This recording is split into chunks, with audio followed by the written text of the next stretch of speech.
안녕하세요. 중국 전문 채널 찐중투입니다. 찐중투 과거 영상 중 중국 과잉 생산설 시리즈에서 옐런은 중국의 클린테크를 막기 위해 200년 역사의 경제학을 벌였다라는 글을 공유한 적이 있는데요. 글쓴이는 블룸버그의 기후변화와 에너지 전문 칼럼니스트인 데이비드 피클링입니다.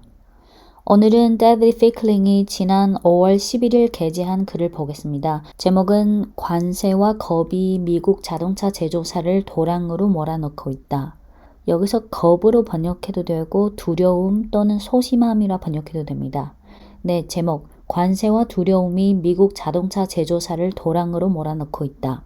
밑에 부제목은 미국은 전기차를 포기하는 것 같다. 이는 한때 자본주의적 갈망이 현대 자동차 산업을 창조해냈던 나라로서는 실망스러운 조치다. 이하 본문입니다. 21세기의 가장 큰 도전에 직면한 가운데 미국은 포기하고 있다.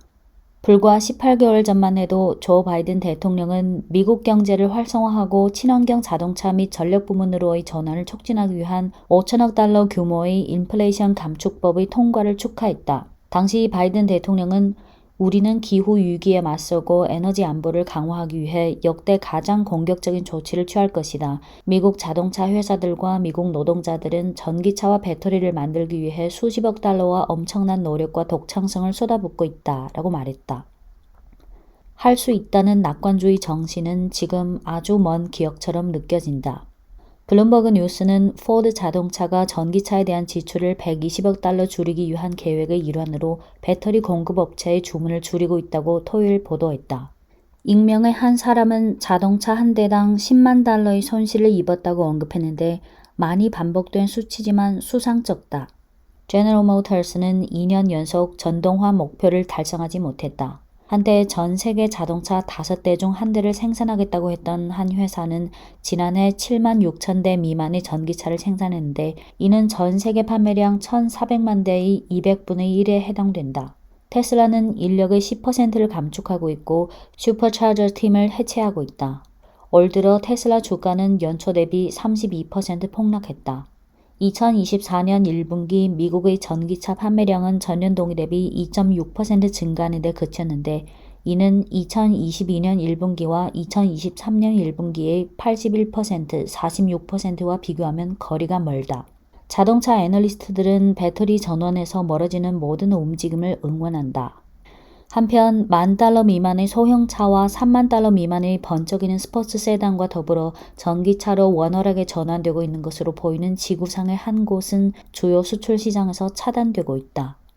블룸버그 뉴스는 바이든 대통령이 다음 주 중국산 청정 기술에 대한 새로운 관세를 발표할 계획이라고 지난 금요일에 보도했고 월스트리트 저널은 전기차에 대한 관세를 3배 인상해 100%로 올리는 것이 핵심이라고 전했다. 우리가 지금 목격하고 있는 것은 한때 자본주의적 갈망이 현대 자동차 산업을 창조했던 나라에서 나타난 놀라운 신경쇠약이다.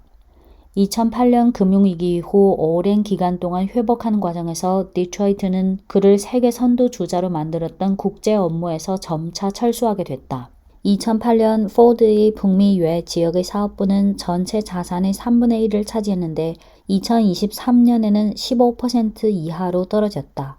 제너럴 모터스는 1920년대부터 보유해온 유럽 브랜드를 스텔란티스 산하 급성장하는 브랜드에 매각했다.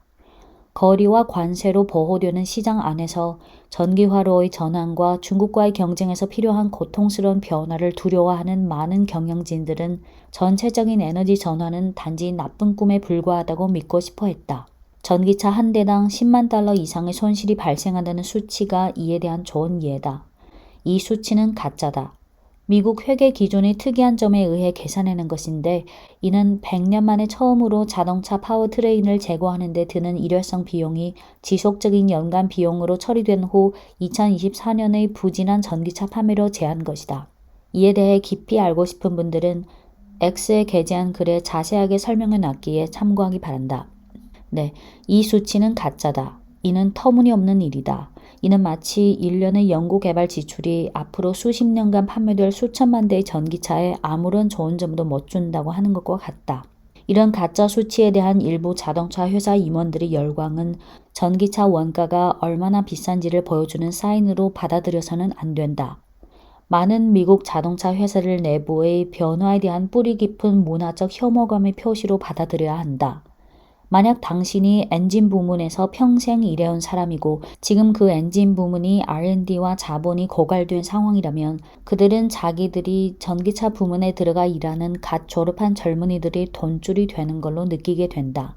그래서 그들이 계산해낸 그 수치는 경영 책임자들로 하여금 노선을 바꾸게 로비하는 방법이다. 만약 당신이 경영진이라면 당신은 중국의 잠재적 경쟁자들이 개발 중인 신규 전기차 모델이 가격에 겁을 먹다고 하기보다는 중국차의 품질에 대해 겁먹었다고 하는 것이 더 맞다. 그럼 이는 전객들을 설득해 관세를 더 올리는 효과적인 방법이 된다. 적어도 모든 자동차 업체가 전기차로 전환하는 기간에 모두 견뎌야 하는 그 생산 지옥 단계를 통과하기 전까지는 정치인들이 관세를 더 올리도록 설득하는 유용한 방법이다. 지금 위험은 보호무역주의와 기업의 두려움이라는 스위치가 끄는 것보다 켜는 것이 훨씬 더 쉽다는 점이며 특히 트럼프가 대통령으로 당선될 것이라고 전망되는 상황에서 더욱 그렇다. 외딴 섬의 새들처럼 미국의 자동차 제조사들은 이상하고 유리한 환경에 적응하도록 계속 진화하고 있다. 이런 환경에서 그들은 굶주린 경쟁자들과의 경쟁이 없는 상황에서 커지고 비대해질 수 있다. 이런 환경에서 그들은 점차 비행 능력을 잃게 될 것이다. 가격이 적당하고 청정 혁신적인 자동차를 갖고 싶은 소비자들은 손해를 보게 될 것이다. 바이든은 인플레이션 감축법을 발표할 때 미국인들은 이겼고 특수이익 집단은 졌다라고 말했다. 하지만 그 말과 반대된 상황이 점점 일어나고 있다. 네, 이상 데이비드 피클링의 칼럼 관세와 두려움이 미국 자동차 제조사를 도랑으로 몰아넣고 있다 였습니다. 네, 이상 찐중투였습니다.